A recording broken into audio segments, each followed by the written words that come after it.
नमस्कार दोस्तों, कैसे आप सभी। आशा करते हैं कि आप सभी लोग स्वस्थ होंगे। तो दोस्तों एक बार फिर से स्वागत है आपका आपके YouTube चैनल पर। तो दोस्तों आज हम आपके लिए 8th पे कमीशन, जी हाँ दोस्तों, 8वें वित्त आयोग से जुड़ा एक बड़ा अपडेट लेकर आ चुके हैं। जी हाँ दोस्तों, आखिरकार कब तक वित्त आयोग के लिए जो कमेटी का गठन होगा और कब इनके सदस्यों का ऐलान होगा, कब तक वित्त आयोग जो 8वां है उसके लागू होने की उम्मीद है, सब कुछ जानकारी आपको इस वीडियो के माध्यम से प्रोवाइड करवाएंगे। तो वीडियो काफी इन्फॉर्मेटिव रहने वाला है, इसलिए वीडियो को शुरू से लेकर अंत तक जरूर देखिएगा। तो बिना देरी करते चलिए फटाफट वीडियो को शुरू करते हैं। तो देखिए दोस्तों, जैसा कि आप सभी जानते हैं कि केंद्र सरकार की तरफ से जनवरी 2026 के अंदर लगभग 13-14 जनवरी के आसपास जो केंद्रीय मंत्री अश्विनी वैष्णव जी हैं, जी हाँ दोस्तों, उन्होंने जानकारी दी थी कि 1 जनवरी 2026 से 8वें वेतन आयोग को लागू किया जाएगा। जी हाँ दोस्तों, केंद्र सरकार के जो सभी कर्मचारियों को इसका लाभ है वो मिलता है। हर 10 साल के अंदर एक नया वित्त आयोग आता है। जो 7वां वित्त आयोग है वो 2016 के अंदर आया था। तो दोस्तों अभी देखिए 5 से 6 महीने हो चुके हैं घोषणा हुए, लेकिन अभी तक जो आयोग का गठन है वो नहीं किया गया, नई जो भी कंडीशन है उनको बताया गया है। तो मैं आपको बता दूं कि जब भी आयोग का गठन किया जाता है तो उसमें लगभग 30-32 सदस्य होते हैं जो अपनी रिसर्च करते हैं। लगभग 1 से 1.5 साल का समय उन आयोग के गठन के बाद लगता है वेतन आयोग को लागू होने में। यदि आप मान लीजिए अगर जुलाई में अगर गठन होता है, यानी कि 2026 के अंत तक उम्मीद रहेगी कि वो अपनी रिपोर्ट लेके आएगी, यानी कि आप मान के चलिए 2026 के अंत तक ही जो आपका 8वां वेतन आयोग लागू होने की उम्मीद रहेगी, क्योंकि काफी ज्यादा रिसर्च करना पड़ता है। 10 साल की आगे योजना है और सरकार के ऊपर काफी ज्यादा वित्तीय बोझ इसका बढ़ जाता है, क्योंकि केंद्रीय कर्मचारी काफी अच्छी संख्या में है। और केंद्र के बाद अब जो मेन अड़चन आ रही है वो देखिए दोस्तों, सूत्रों के हवाले से खबर मिल रही है कि जो राज्य सरकार है उनका साफ कहना है कि केंद्र सरकार 8वें वेतन आयोग को लागू करने से पहले हमसे जरूर सलाह मशवरा कर ले। क्योंकि जैसे भी केंद्र सरकार है, कोई जैसे अभी पीछे डीए बढ़ाया था उन्होंने, तो राज्य सरकार को भी डीए बढ़ाना पड़ा था। तो केंद्र सरकार के बोझ बढ़ने के साथ साथ राज्य के जो कर्मचारी है वो भी क्या करेंगे, वेतन बढ़ोतरी की मांग करेंगे और 8वें वेतन आयोग को लागू करने की मांग करेंगे, जिससे राज्य सरकारों पर वित्तीय बोझ है वो बढ़ जाएगा। तो अब केंद्र सरकार तो भी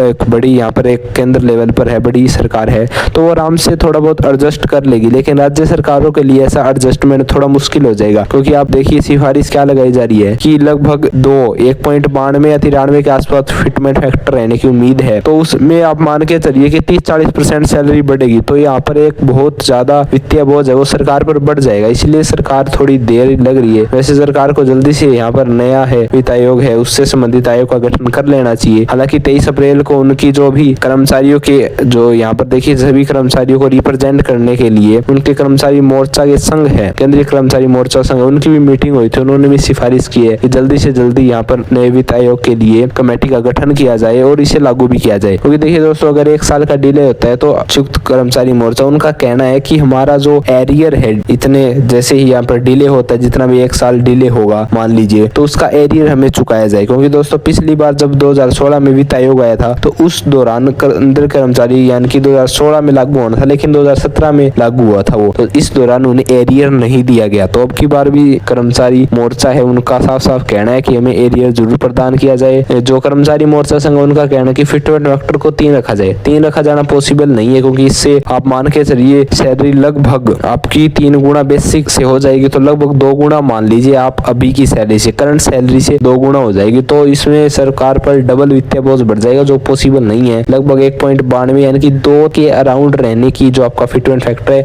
उम्मीद लगाई जा रही है। तो दोस्तों मैं आपको कह देता हूँ कि अभी थोड़ा और वक्त लग सकता है आयोग के गठन में, और उसके बाद 1 से 1 साल तो कम से कम आप मान के चलिए कि 2026 के एंड तक आपका जो वित्त आयोग है वो रहेगा। बाकी आप अगर भी जो भी आपका फिटमेंट फैक्टर पर अदर जानकारी प्रोवाइड हमने करवा रखी है पहले वीडियो में, डिस्क्रिप्शन में उसका लिंक मिल जाएगा, आप जाकर देख सकते हैं। बाकी ऐसे तमाम अपडेट के लिए, पल पल की अपडेट के लिए, जैसे 8th पे कमीशन है, कोई अन्य सरकारी योजना है, स्टेट्स की योजना है, उसके अपडेट पाने के लिए हमारे चैनल को सब्सक्राइब जरूर करें, ताकि हमें भी आपका निरंतर सपोर्ट है वो मिलता रहे और हमें ऐसे ही निरंतर वीडियो बनाते रहे। तो दोस्तों अगर आपको कोई डाउट है तो आप बेझिझक कमेंट करके पूछ सकते हैं। अदरवाइज मिलते हैं एक नए एंड इंटरेस्टिंग अपडेट के साथ, तब तक के लिए खुश रहिए, स्वस्थ रहिए।